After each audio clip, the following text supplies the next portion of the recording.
প্রথমে রুই মাছ মাথা ভালো করে ভেজে তুলে নিলাম। রুই মাছের মাথার কিন্তু অনেক পুষ্টিকর গুণ আছে। এতে omega-3 ফ্যাটি অ্যাসিড আছে, ভিটামিন এ আছে এবং নিউট্রিয়েন্টস, নানা রকম মিনারেলস আছে, জিঙ্ক অ্যান্ড সিলেনিয়াম। এবারে কড়াই একটু ভেজিটেবল অয়েল দিচ্ছি। এবার তেল গরম হলে গোটা জিরে ফোড়ন দিয়ে দিলাম।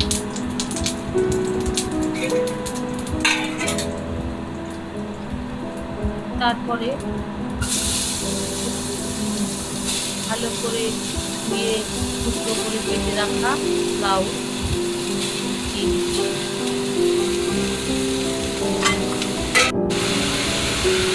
এবারে আদা গ্রেট করে সবজির সঙ্গে মিশিয়ে দিচ্ছি।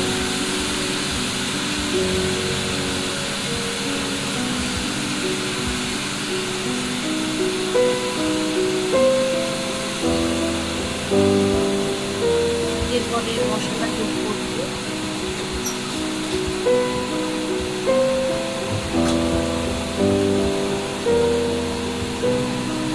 হলুদ গুঁড়ো, ধনে গুঁড়ো, জিরে গুঁড়ো এবং গরম মশলা গুঁড়ো যোগ করলাম।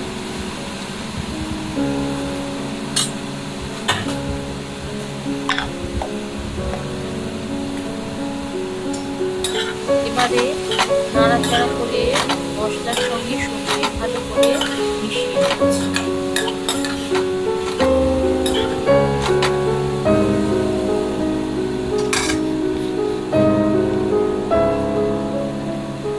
তারপর স্বাদ মতো নুন,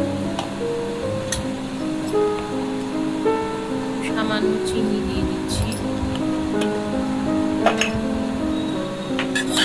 দিয়ে আবার সঙ্গে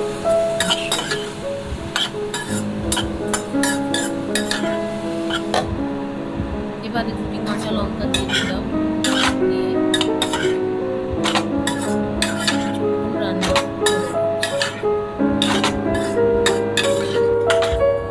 এবারে ভেজে রাখা রুই মাছের মাথা ভেঙে নিয়ে সবজির সঙ্গে মিশিয়ে নিলাম।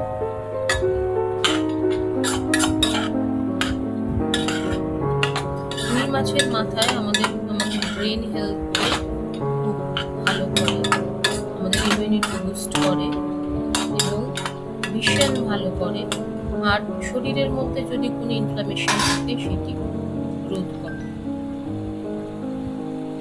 তৈরি হয়ে গেল রুই মাছের মাথা দিয়ে লাউয়ের তরকারি।